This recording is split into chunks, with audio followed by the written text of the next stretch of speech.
High বন্ধুরা, আমি সুস্মিতা তোমাদের কাছে একটি নতুন ভিডিও নিয়ে চলে এসেছি। এই গরমের ছুটিতে তো সকাল সন্ধ্যে কি খাবো আমরা ভেবে পাই না, তার জন্যে চট করে বাড়িতে এই কেক বানিয়ে রেখে দিন। ছোট থেকে বড় সবার খুব ভালো লাগে কেক খেতে। এটা এত সহজ আর এত কম উপকরণ দিয়ে বানানো যায়, না দেখলে বিশ্বাস করবে না। আমি এই কেকটা কাস্টার্ড পাউডার দিয়ে বানিয়েছি, তোমরা বানিয়ে দেখো, অবশ্যই ভালো লাগবে।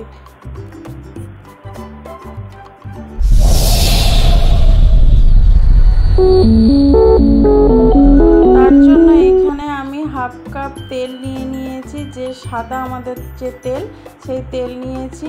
এখানে হাফ কাপের একটু বেশি টক দই নিয়েছি। দইটা দেখবে যেন বেশি টক না হয়।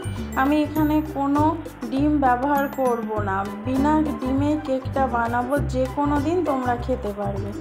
এর মধ্যে আমি 4 থেকে 5 চামচ চিনি গুঁড়া দিয়ে দেবো। গুঁড়ো করে রেখেছিলাম আমি চিনি, সেটা দিয়ে দিলাম 4 থেকে 5 চামচ। তোমরা যদি আরও কম মিষ্টি খেতে চাও তাহলে আরও কম দিতে পারো, কিন্তু কেকেতে একটু মিষ্টি মিষ্টি না হলে খেতে ভালো লাগে না। এবার এই 3টে উপকরণকে ভালো করে আগে মিশিয়ে নিতে হবে এই দইটার সাথে আর তেলটার সাথে, কেন দইয়ের সাথে তেলটা একটু মিশতে টাইম লাগে। সেই জন্য আগে এই 3টে উপকরণকে ভালো করে হাতের সাহায্যে এটা মিশিয়ে নিতে হবে। এবার এর মধ্যে আমি 1 বাটি ময়দা দিয়ে দেবো। এর মধ্যে এবার আমি হাফ চামচ বেকিং সোডা আর 1 চামচ বেকিং পাউডার দিয়ে দিচ্ছি। হাফ চামচ আমি বেকিং সোডা দিলাম। এবার আমি 1 চামচ বেকিং পাউডার দিয়ে দেবো। তোমাদের কাছে যদি একটা থাকে একটা দিয়েই বানাতে পারো, তাহলেও হবে, আর দুটো থাকলে দুটো দিলে খুব স্পঞ্জি হবে কেকটা। এবার সব কিছু ভালো করে আগে মিশিয়ে নেবো। এই ময়দাটা যাতে ভালো করে মেশানো হয়ে যায়, বেকিং পাউডার বেকিং সোডা সব কিছু আগে ভালো করে মিশিয়ে নেব। এই মিশ্রণটা আমি দুধ দিয়ে বানাবো। আগে আমি এটা ভালোভাবে মাখিয়ে নিই, তারপরে আমি দুধ দিয়ে এটাকে ভালো করে মিশিয়ে নেব। দেখো, একটু করে দুধ দেবে আর মাখাবে, নাহলে একবারে বেশি করে দুধ দিয়ে দিলে তাহলে ব্যাটারটা পাতলা হয়ে যাবে আর কেকটা খুব স্পঞ্জি হবে না, আর খেতেও ভালো লাগবে না। দেখো, এরকমভাবে অল্প অল্প করে দেবে আর আস্তে আস্তে করে যেদিকে কেকটা বানাবে এক সাইড দিয়েই কিন্তু ঘোরাতে হবে, তাহলে কেকের ব্যাটারটা খুব সুন্দর খুব ফ্লাফি তৈরি হয় কেকটা, এরকম একভাবে একদিকেই ঘোরালে। এবার এর মধ্যে আমি কাস্টার্ড পাউডার দিয়ে দেবো 3 থেকে 4 চামচ।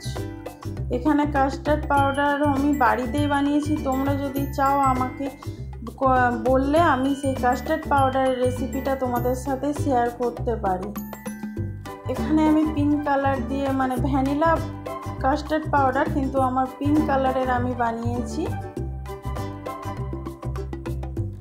মানে স্ট্রবেরি কালার যেটা, সেটা দিয়ে আমি এটা বানিয়েছি। এখানে আমি কাস্টার্ড পাউডারটাও ভালো করে মিশিয়ে নিচ্ছি। দেখতেই পাচ্ছ কেকটার কালারটা কত সুন্দর এখনই এসেছে। এখানে আরেকটু দুধ দেবো আমি, একটু ব্যাটারটা আমার ঘন আছে, সেই জন্য আরেকটু আমি এখানে দুধ দিয়ে দিচ্ছি। দিয়ে ভালো করে এটাকে আমি মিশিয়ে নেব, যেন ব্যাটারটা খুব ঘনও হবে না খুব পাতলাও হবে না। কেকের ব্যাটারটা একদম মানে কি বলবো, মিডিয়াম রাখতে হবে, না খুব ঘন না খুব পাতলা। দেখবে সেই ব্যাটারের কেকটা এত সুন্দর খেতে লাগবে, তোমরা না দেখলে বুঝতেই পারবে না। এখানে আমি একটু ভ্যানিলা এসেন্স দিয়ে দিচ্ছি। তোমাদের কাছে যদি ভ্যানিলা না থাকে তোমরা এখানে এলাচ গুঁড়ো দিতে পারো, তাহলেও স্বাদ খুব সুন্দর হবে। আমার কাছে ভ্যানিলা এসেন্সটা ছিল, তাই আমি এর মধ্যে একটু ভ্যানিলা এসেন্সটা দিয়ে দিলাম। দিয়ে আবারও আমি ভালো করে মিশিয়ে নিচ্ছি। দেখো, আমি কেকের ব্যাটারটা কিন্তু একদিকেই ঘুরিয়ে বানিয়েছি। দেখো, এই রকম রাখতে হবে, না খুব ঘন না খুব মোটা। দেখতেই পাচ্ছ তোমরা ব্যাটারটা, এরকমভাবে কেকটাকে বানিয়ে নিতে হবে। এবার আমি যেই পাত্রে কেকটা বানাবো তাতে আমি একটু তেল দিয়ে তেল ব্রাশ করে নিচ্ছি, মানে তেল ব্রাশ করে নিচ্ছি। তোমরা চাইলে এর মধ্যে বাটারও দিতে পারো। এখানে তার ওপরে আমি একটু বাটার পেপার রেখেছি, বাটার পেপারের ওপরেও আমি একটু তেল ব্রাশ করে নেবো যাতে খুব সহজে উঠে যায়। তেল ব্রাশ, এখানে বাটার পেপারটা তো এমনি অয়েলি থাকে, তেল দিয়ে দিলে আরেকটু সুবিধে হয়। এবার এর মধ্যে আমি কেকের বাটারটা ঢেলে দেবো, পুরোটাই আমি ঢেলে দেবো এর মধ্যে।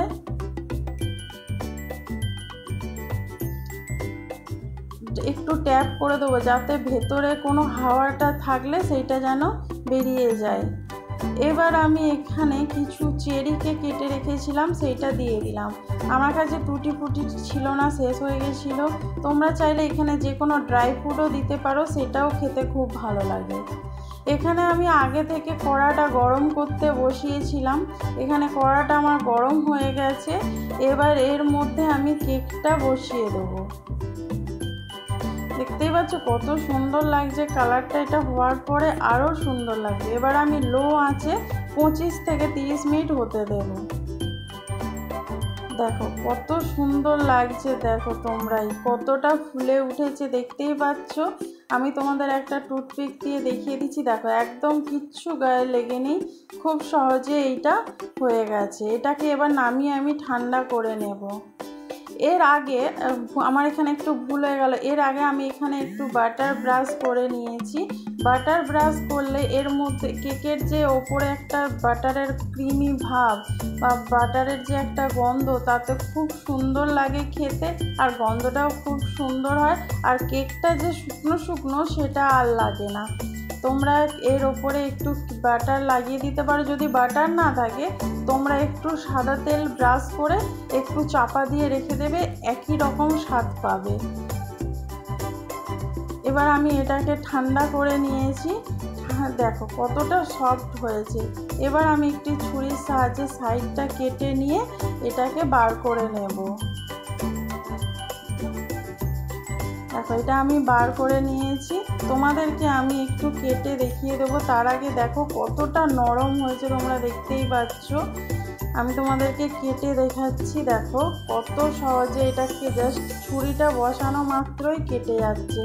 এত সুন্দর, এত নরম। তোমরা অবশ্যই একবার বানিও, কেমন লাগলো আমাকে জানাবে। তোমরা প্লিজ কমেন্ট করছো না, একটু কমেন্ট করো, তাহলে আমারও খুব ভালো লাগে। আর লাইক তো অবশ্যই করে দিও, লাইক করলে নতুন নতুন রান্না করার ইচ্ছেটা অনেক বেড়ে যায়। এই দেখো কতটা চওড়া হয়েছে আর কত নরম হয়েছে, দেখতেই পাচ্ছ। তোমরা এইভাবে একবার বানিয়ে ফেলো কেকটা। এই রেসিপিটা যদি ভালো লেগে থাকে লাইক কমেন্ট শেয়ার করো। নতুন বন্ধু যারা দেখছো তারা চ্যানেলটা সাবস্ক্রাইব করে নিও। আর ফেসবুক থেকে যারা দেখছো তারা আমার পেজটা ফলো করে দিও, আমার চ্যানেলটার পাশে থেকেও। Thank you.